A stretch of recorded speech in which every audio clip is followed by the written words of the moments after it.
नमस्कार दोस्तों, एक बार फिर से स्वागत है आपका आपके अपने YouTube चैनल अन्वित शिक्षा पर। आज मैं आप और अन्वित शिक्षा हम तीनों मिलकर करेंगे क्लास 11th के होम साइंस यानी गृह विज्ञान के टर्म 2 के सिलेबस पर चर्चा।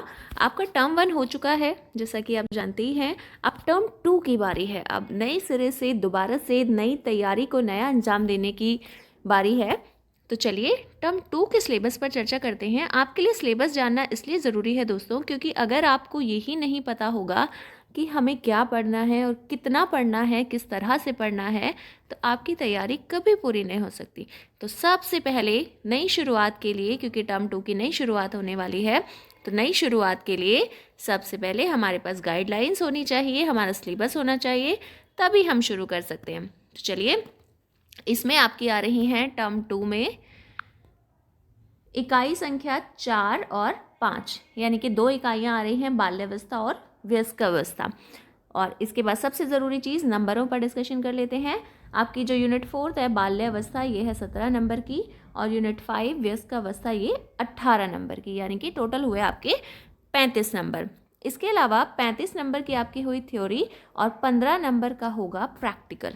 राइट, प्रैक्टिकल आप टर्म 1 में भी दे चुके हैं। और बेटा क्यों आ 35 नंबर आपके हो गए सैद्धांतिक यानी कि थ्योरेटिकल पोर्शन के। इसके बाद आपका आएगा प्रायोगिक यानी कि आपका प्रैक्टिकल, जो है 15 मार्क्स का। तो दोस्तों ये आप टर्म 1 में भी दे चुके हैं, ये आपको पता ही है कि आपके 35 नंबर की थ्योरी और 15 नंबर का प्रैक्टिकल है, टोटल हो गए आपके 50 मार्क्स। तो अब इन 50 नंबरों पर हम थोड़ा सा डिटेल में डिस्कशन कर लेते हैं। ये देखिए, ये आपकी आ रही है इकाई 4 बाल्यावस्था। अब बाल्य अवस्था में जो चैप्टर्स हैं वो आपका पहला चैप्टर आ रहा है उत्तरजीविता, वृद्धि और विकास। इसमें आपका ये उत्तरजीविता का अर्थ, वृद्धि, विकास, ये सारा आपकी बुक में दिया ही होगा, आप इसको पढ़ लेंगे। चैप्टर यानी कि इकाई 4 में हम ये डिस्कस करेंगे कि कितने चैप्टर आ रहे हैं। पहला चैप्टर आ रहा है उत्तरजीविता, वृद्धि और विकास का। आगे चलेंगे। ये काफ़ी बड़ा चैप्टर है दोस्तों, इसमें काफ़ी सारी चीज़ें आप देखेंगे। शैशवावस्था से किशोरावस्था तक चरणों में विकास, फिर संज्ञानात्मक विकास क्या होता है, संज्ञानात्मक संज्ञान यानी हमारे दिमाग से जुड़ी हुई चीज़ें, तो सोच विचार में शामिल मानसिक क्रियाएं, जो हमारी मानसिक क्रियाएं होती हैं, जो हमारे मानसिक चीज़ों से यानी कि हमारी दिमागी चीज़ों से जुड़ी होती हैं, वो सारी चीज़ें हमारी संज्ञानात्मक विकास में आती हैं। इसमें आप पढ़ेंगे कि शैशवावस्था से किशोरावस्था तक विभिन्न चरणों में हमारा विकास कैसे होता है। बेसिकली ये साइकोलॉजी में आता है। आगे जब आप और बड़े स्तर पर इस चीज़ को पढ़ेंगे तो ये आप साइकोलॉजी के अंदर पढ़ेंगे।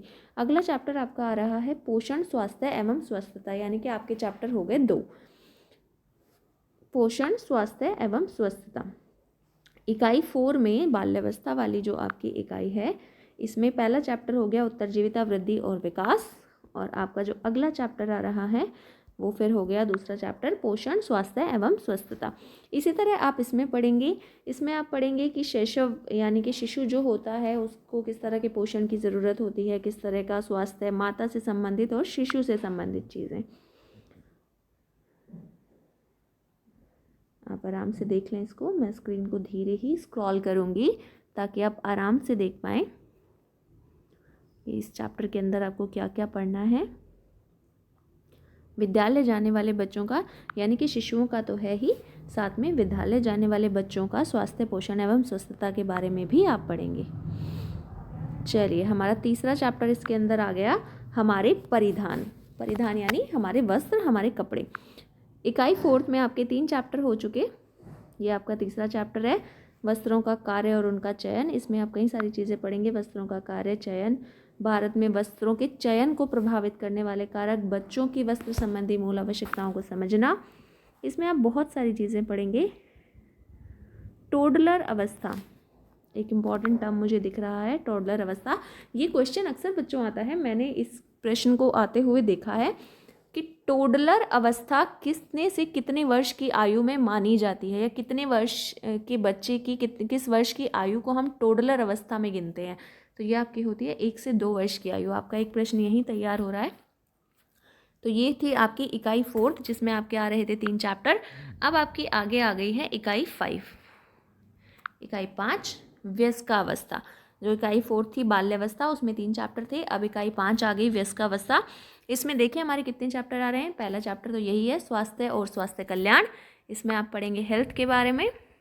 देखें BMI, स्वास्थ्य और अस्वास्थ्यकर आहार, यानी कि क्या खाना चाहिए क्या नहीं खाना चाहिए, BMI क्या होता है, किस तरह के व्यायाम करने चाहिए, किस तरह का भोजन लेना चाहिए, किस तरह के पहलू या किस तरह के परिवर्तन हमारे जीवन में होते हैं वयस्कावस्था में। अगला जो चैप्टर इसमें आ रहा है वो आपका आ रहा है वित्तीय प्रबंधन एवं योजना, यानी कि 2 चैप्टर हो गए आपके इस इकाई में। इसमें आप बजट भी पढ़ेंगे। बजट क्या है, किस तरह से बनाया जाता है, बचत और निवेश क्या है। ये काफ़ी बड़ा चैप्टर और काफ़ी सारी चीज़ें हैं इसमें पढ़ने के लिए ना। चिट फंड, जीवन बीमा, पेंशन योजना। अगला जो चैप्टर आपका आ जाएगा वो आ जाएगा वस्त्रों की देखभाल और रख रखाव, यानी कि इसके अंदर भी इस यूनिट के अरे अरे अरे अरे हमारी तो स्क्रीन ही स्क्रॉल हो गई। कोई बात नहीं, हम वापस से वहीं चले जाएंगे। तो इस यूनिट में भी हो गया आपका तीसरा चैप्टर, गंदगी हटाना, दाग धब्बे हटाना। काफ़ी अच्छा और इंटरेस्टिंग चैप्टर है, आपके दैनिक जीवन में काम आने वाली चीज़ें हैं। तो इसमें आपकी हो गई इस टर्म 2 में आपकी 2 इकाइयाँ और 2 इकाइयों में 6 चैप्टर। इकाई 1 में 3 चैप्टर और इकाई 2 में 3 चैप्टर। और इसके बाद आ गया आपका प्रायोगिक कार्य यानी प्रैक्टिकल वर्क। ये आ गया है आपका प्रैक्टिकल वर्क कि इसमें आपको क्या क्या करना है, प्रैक्टिकल में आप क्या क्या कर सकते हैं। ठीक है, किसी बजट की योजना बनानी है, ठीक है, कपड़े और पोशाकों का रिकॉर्ड बनाएं, उपयोगिता की दृष्टि से वर्गीकरण करें, रेशे के गुण और उसका उपयोग, रेशे की नाप, देखभाल, निर्देश संबंधी परिधान लेबल का विश्लेषण करें। ठीक है, इसी तरह से आपका ये है, ये तो था आपका जो ये ऊपर हमने देखा, ये था कि आप प्रैक्टिकल में क्या क्या कर सकते हैं। अब इससे नीचे जो है दोस्तों ये भी सेम चीज़ है, लेकिन ये आपको मार्क्स वाइज है कि आपको किस चीज़ के लिए कितने अंक दिए जाएंगे। किसी परिस्थिति या उद्देश्य का बजट बनाना आपका 3 नंबरों का है। विभिन्न तंतुओं, उनकी विशेषताओं, उनके प्रयोग के आपसी संबंध का निम्न मानकों पर अध्ययन करना, ये आपका 5 नंबर का है।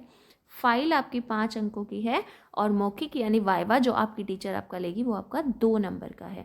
तो टोटल आपके आ गए 15 नंबर।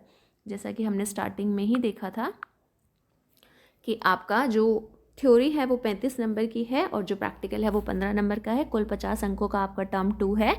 और कुछ नीचे लिंक भी, इंपॉर्टेंट लिंक भी दिए हुए हैं। ये इन लिंक को भी डाउनलोड करके इन लिंक पर जाकर भी आप कुछ टेक्स्ट बुक वगैरह या कुछ हेल्प मटेरियल अपना देख सकते हैं।